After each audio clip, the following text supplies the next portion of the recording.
Assalamualaikum warahmatullahi wabarakatuh.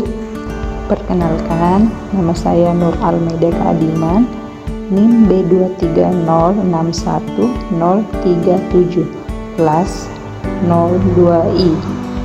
Saya mahasiswi Prodi S1 Kebidanan Universitas Megabuana Palopo.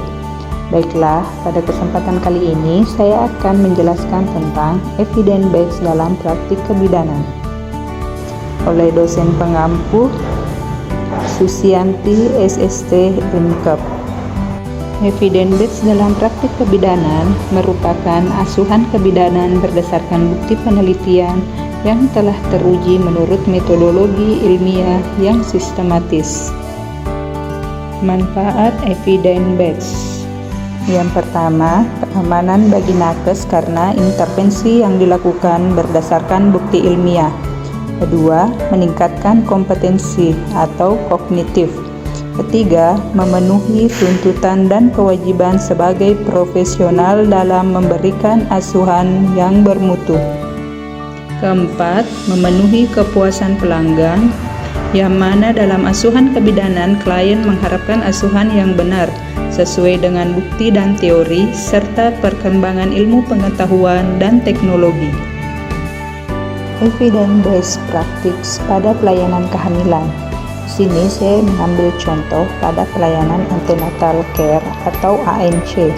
Penggunaan kebijakan dari bukti terbaik yang tersedia sehingga tenaga kesehatan atau bidan dan pasien mencapai keputusan yang terbaik, mengambil data yang diperlukan dan pada akhirnya dapat menilai pasien secara menyeluruh dalam memberikan pelayanan kehamilan menurut Gray pada tahun 1997. Praktek kebidanan sekarang lebih disarankan pada bukti ilmiah, hasil penelitian, dan pengalaman praktik terbaik dari para praktisi dan seluruh penjuru dunia. Rutinitas yang tidak terbukti manfaatnya kini tidak dianjurkan lagi. Sesuai dengan evidence based practice, pemerintah telah menetapkan program kebijakan ANC. Ini menurut Kementerian Kesehatan. Nah, sebagai berikut. Kunjungan ANC dilakukan minimal 6 kali selama kehamilan, yaitu yang pertama pada trimester pertama, umur kehamilan 0 sampai 12 minggu, atau 2 kali kunjungan pada trimester pertama, di mana gunanya yaitu untuk mendeteksi masalah yang dapat ditangani sebelum membahayakan jiwa. Kemudian pada trimester kedua atau pada umur kehamilan lebih dari 12 minggu sampai 28 minggu. Ini dilakukan pada 1 kali kunjungan ANC. Sama dengan trimester pertama, hanya kita menambah kewaspadaan khusus terhadap hipertensi kehamilan, baik itu bisa terjadinya preeklampsia atau eklamsi. Kemudian pada trimester ketiga, umur kehamilan lebih dari 28 minggu sampai 38 minggu. Ini berlaku 3 kali kunjungan ANC, di mana pada trimester ketiga ini deteksi kehamilan ganda dan untuk mengetahui kondisi dan kelainan letak janin yang memerlukan persalinan di rumah sakit. Pentingnya memenuhi gizi seimbang bagi ibu hamil. Nah, yang pertama yaitu membentuk jaringan untuk tumbuh kembang janin dan kesehatan ibu. Kedua, untuk mengatasi permasalahan selama kehamilan. 3. Ibu memperoleh energi yang cukup yang berfungsi untuk menyusui setelah kelahiran bayi. Dan yang terakhir, mencapai status gizi ibu hamil dalam keadaan normal sehingga dapat menjalani kehamilan dengan baik dan aman.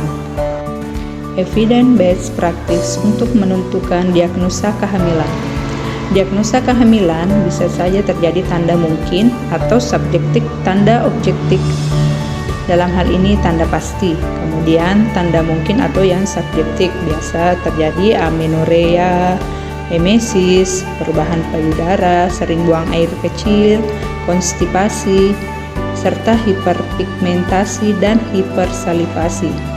Nah, tanda objektif atau pembesaran uterus merupakan tanda Hegat, tanda Chadwick, dan bagaimana reaksi kehamilan, apakah positif dengan tes HCG. Kemudian tanda pasti DJJ untuk merasakan bagian janin. Nah, di sini kita lakukan pemeriksaan Leopold untuk mengetahui gerakan janin. Nah, dilanjutkan pemeriksaan USG. Semua tanda subjektif dan objektif pada kehamilan merupakan bukti perubahan fisiologis yang terjadi pada wanita yang sedang hamil. Namun karena sebagian besar tanda ini dapat disebabkan oleh kondisi lain, maka diagnosa kehamilan hanya dapat ditegakkan bila sudah ditemukan tanda-tanda pasti. Itulah tadi pemaparan materi yang saya sampaikan tentang evidence-based dalam praktik kebidanan. Semoga materi ini bermanfaat untuk kita semua. Terima kasih. Wassalamualaikum warahmatullahi wabarakatuh.